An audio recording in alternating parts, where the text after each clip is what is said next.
जय Hind defence lovers. आज की टॉप हेडलाइंस कुछ इस प्रकार है। भारत और फ्रांस 12 वर्षों में बनाएंगे जेट इंजन के 9 प्रोटोटाइप्स। एचएएल को रिसीव हुआ तेजस मार्क 1 के लिए तीसरा जेट इंजन। टाटा ने इंडियन नेवी की वॉरशिप्स के लिए डिलीवर करी सबसे advance 3D radar.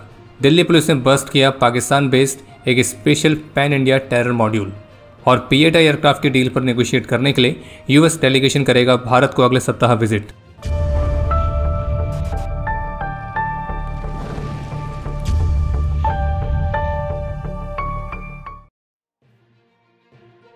Hindustan times की रिपोर्ट के मुताबिक भारत की GTRE और फ्रेंच फर्म सैफरन संयुक्त रूप से मिलकर 12 वर्षों के टाइम फ्रेम में भारत के स्वदेशी फाइटर जेट इंजन्स के 9 प्रोटोटाइप्स को विकसित करेगी। और इनिशियली जो इंजन्स विकसित किए जाएंगे वो 120 किलोन्यूटन तक का थ्रस्ट जनरेट करने में सक्षम होंगे। लेकिन ये जो 12 वर्षों का टाइम फ्रेम है तो इसके अंत तक इंजन का जो थ्रस्ट है वो 120 किलोन्यूटन से बढ़ाकर 140 किलोन्यूटन तक किया जाएगा। सैफरन से 100% टेक्नोलॉजी ट्रांसफर के साथ इन जेट इंजन्स को भारत में ही विकसित किया जाएगा, जिसके IP राइट्स भारत के पास रहेंगे। और जो टेक्नोलॉजी ट्रांसफ़र की जाएगी उसमें क्रिस्टल ब्लेड टेक्नोलॉजी भी शामिल रहेगी। और ये जो जेट इंजन है ये भारत के AMCA प्रोग्राम के साथ साथ इंडियन नेवी के लिए भी नए twin engine deck based fighter jets को पावर देने के लिए इस्तेमाल किया जाएगा। वहीं इसके अलावा जो भारत है वो फ्रांस के साथ 114 एडिशनल रफाल फाइटर्स की डील पर भी काम कर रहा है। इसके अलावा एक अपडेट यह है जिसमें एचएएल ने अपने ऑफिशियल एक्स हैंडल से पोस्ट करके इस बारे में जानकारी दी है कि तेजस मार्क 1 के लिए उन्हें यूएस से तीसरा GE का 404 इंजन रिसीव हुआ है। और वहीं इसी महीने के अंत तक यानी कि सितंबर के अंत तक एक और इंजन डिलीवर करने के लिए शेड्यूल किया गया है। बाकी एचएएल तो फिलहाल अभी यही उम्मीद कर रही है कि दिसंबर 2025 तक टोटल 12 जेट इंजन भारत को मिल जाएंगे। भारतीय नौसेना के वॉरशिप्स में इस्तेमाल करने के लिए टाटा एडवांस सिस्टम लिमिटेड ने स्पेनिश डिफेंस फर्म इंड्रा के कोलैबोरेशन के साथ सफलतापूर्वक 3D एयर सर्विलेंस रडार लेंजाइन को मैन्युफैक्चर करके भारतीय नौसेना को हैंडओवर किया है। और इस रडार को भारत में मैन्युफैक्चर करने वाली टाटा पहली कंपनी बनी है और जो कि नेक्स्ट जनरेशन के नेवल सर्विलेंस रडार सिस्टम्स को बिल्ड और इंटीग्रेट करने वाली टाटा एडवांस सिस्टम लिमिटेड की एबिलिटी को डेमोन्स्ट्रेट करता है। बाकी ऑफिशियल्स की तरफ से बताया गया कि इस रडार को सफलतापूर्वक सभी ऑन बोर्ड सिस्टम्स के साथ इंटीग्रेट किया गया है और अलग अलग नेवल और एरियल प्लेटफॉर्म्स पर इसकी परफॉर्मेंस को टेस्ट करने के लिए इसे कठोर समुद्री परीक्षणों से गुजारा गया है। और इसके प्रोडक्शन को सपोर्ट करने के लिए टाटा ने कर्नाटका में एक डेडिकेटेड रडार असेंबली, इंटीग्रेशन और टेस्टिंग फैसिलिटी को स्थापित किया है। बाकी ये एक लॉन्ग रेंज की 3 डायमेंशनल टैक्टिकल सर्विलेंस सिस्टम है जो कि फ्रेंडली और हॉस्टाइल एयर और सरफेस टारगेट्स को डिटेक्ट करने में सक्षम है। और ये drones, supersonic fighters, anti radiation missiles और सभी टाइप्स के नेवल प्लेटफॉर्म्स के खिलाफ इफेक्टिव है। और ये पहली बार है जब ये लेंजाइन रडार स्पेन से बाहर किसी और देश में ऑपरेशनल हुई है। भारतीय सेना ने 8 से 10 सितंबर तक एक्सरसाइज स्योम प्रहार को सफलतापूर्वक कंडक्ट किया था, जो कि एक फील्ड ट्रेनिंग एक्सरसाइज थी और इसका उद्देश्य था मॉडर्न टैक्टिकल ऑपरेशंस में ड्रोन टेक्नोलॉजी को वैलिडेट करना। ये जो एक्सरसाइज है ये रियलिस्टिक बैटलफील्ड कंडीशंस में कंडक्ट की गई थी, जिसमें सर्विलियंस और बैटलफील्ड रिकॉनेसेंस से लेकर टारगेट एक्विजिशन और प्रिसिशन स्ट्राइक्स भी कंडक्ट की गई।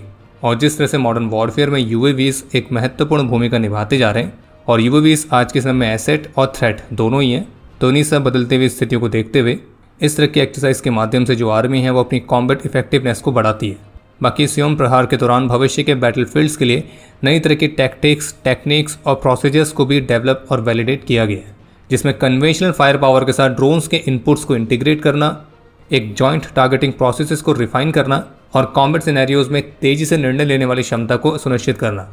इसके अलावा एक अपडेट यह है कि कल 12 सितंबर को Indian navy chief admiral Dinesh के त्रिपाठी की मौजूदगी में गुरुग्राम में एक खास सेरेमनी के दौरान भारतीय नौसेना की सर्विस में INS अरावली को औपचारिक रूप से कमीशन किया जाएगा।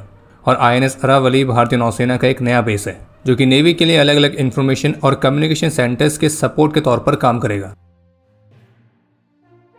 दिल्ली पुलिस की स्पेशल सेल ने एक पैन इंडिया टेरर मॉड्यूल को बस्ट किया है और इसी मामले के तहत अलग अलग राज्यों से 5 आतंकियों को गिरफ्तार भी किया गया है। और प्रेस कॉन्फ्रेंस में इस ऑपरेशन के बारे में जानकारी देते हुए सीनियर पुलिस ऑफिसर्स की तरफ से बताया गया है कि जिस आतंकी मॉड्यूल को बस्ट किया गया तो उसके हैंडलर पाकिस्तान से हैं और ये मॉड्यूल भारत में एक बड़े हमले को अंजाम देने की योजना बना रहा था। और जो 5 गिरफ्तारियां हुई हैं उनके नाम में असर दानिश, आफ्ताब, सूफियान, मुजाफा और कामरान। और इसमें से जो अशर दानिश है जैसे रांची से पकड़ा गया है तो वही इस मॉड्यूल का मास्टरमाइंड भी था, जो कि अलग अलग नाम जैसे कि CEO, गजबा या प्रोफेसर तो इनके नाम से जाना जाता था। और फिर इंटेलिजेंस इनपुट्स के बाद रेड्स कंडक्ट की गई और जो भारत की स्पेशल सेल है वो इस मॉड्यूल को पिछले 6 महीने से ही ट्रैक कर रही थी। और रेड के दौरान मल्टीपल लोकेशन से IEDs को बनाने वाला सामान भी रिकवर किया गया है, और वो भी एक अच्छी खासी क्वांटिटी में। और शुरुआती इन्वेस्टिगेशन में यही सामने आया है कि जो मॉड्यूल है ये पाकिस्तान बेस्ड हैंडलर के साथ लगातार टच में था और ये भारत में एक बड़े स्केल के हमले की तैयारी कर रहे थे। और जो उसके हैंडलर्स हैं वो केवल सोशल मीडिया प्लेटफॉर्म्स का इस्तेमाल करते थे कम्युनिकेशन के लिए। और ये जो 5 ऑपरेटिव्स गिरफ्तार किए गए तो वो मैसेजिंग ऐप्स के माध्यम से अपने हैंडलर और एक दूसरे के साथ भी टच में थे, और उन्होंने गजवा हिंद नाम का एक ग्रुप भी बनाया था और ये IED अटैक को अंजाम देने की एडवांस स्टेज में थे। और इस बात के भी संदेह है कि जो मॉड्यूल है आईसिस की आइडियोलॉजी से इंस्पायर था, लेकिन इन्वेस्टिगेशन में भी सामने आया है कि एक्चुअल में आईसिस रिक्रूटर बन के पाकिस्तान की स्पाई एजेंसी ISI का ही ऑपरेटिव इस मॉड्यूल को गाइड कर रहा था, ताकि अगर कुछ खुलासा होता भी है तो पाकिस्तान का नाम ना आए और सबको यही लगे कि आईसिस का काम है। हिंदुस्तान टाइम्स की रिपोर्ट के मुताबिक भारतीय नौसेना के लिए 6 additional PATI maritime petrol aircraft वाली डील पर नेगोशिएट करने के लिए अमेरिका से एक डेलीगेशन अगले सप्ताह भारत की विजिट करेगा, जिसमें अमेरिका के डिफेंस डिपार्टमेंट के ऑफिशियल्स के अलावा बोइंग के ऑफिशियल्स भी मौजूद रहेंगे। और ये विजिट 16 से 19 सितंबर तक के लिए रहेगी, जिसमें 6 PATI एयरक्राफ्ट वाले ऑफर को डिटेल में डिस्कस किया जाएगा। बाकी 6 एयरक्राफ्ट किस कॉस्ट पर भारत को मिलने वाले हैं तो वो तो नेगोशिएशंस पूरा होने के बाद ही सामने आएगा, लेकिन हिंदुस्तान टाइम्स की रिपोर्ट में अलग अलग सोर्सेज के हवाले से बताया गया है कि ये डील लगभग $4 बिलियन तक की होने वाली है। बाकी अभी वर्तमान समय में भारतीय नौसेना की सर्विस में टोटल 12 PATI एयरक्राफ्ट ऑपरेशनल हैं, जिन्हें 2 अलग अलग स्क्वाड्रंस में स्प्लिट किया गया है। इसी रिपोर्ट में ये बताया गया है कि अमेरिका ने कुछ और चीज़ें भी ऑफर करी हैं, जैसे कि F-35, लेकिन वो एयरक्राफ्ट भारत की ज़रूरतों के लिए सूटेबल नहीं है। पर जहाँ तक बात है PATI एयरक्राफ्ट की, तो वो भारतीय नौसेना की सर्विस में ऑलरेडी ऑपरेशनल है और ये भारत के लिए काफ़ी फायदेमंद साबित होगा। और अपनी ISR भूमिका निभा के इसने अलग अलग ऑपरेशंस में अपने आप को ऑलरेडी साबित भी किया है।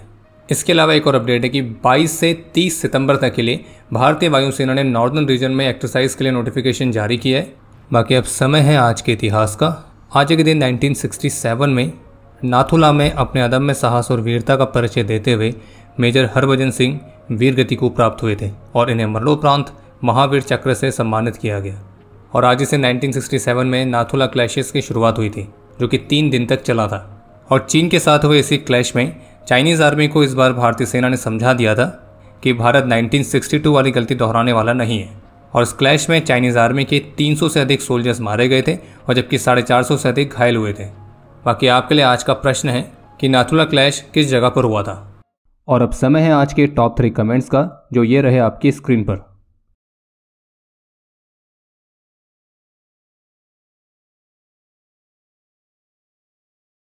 उम्मीद है आपको आज का एपिसोड पसंद आया होगा। पसंद आया तो वीडियो को लाइक करना ना भूलें। आपके कोई भी सुझाव या सवाल हो तो उसके लिए कमेंट सेक्शन ओपन है।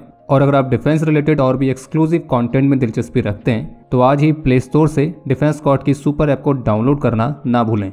और अगर आप चैनल पर पहली बार आए हैं तो squadron.in पे जाके हमारे नए डिज़ाइंस को भी चेकआउट जरूर करें। बाकी जल्द मिलेंगे नए एपिसोड के साथ। तब तक के लिए जय हिंद, जय भारत।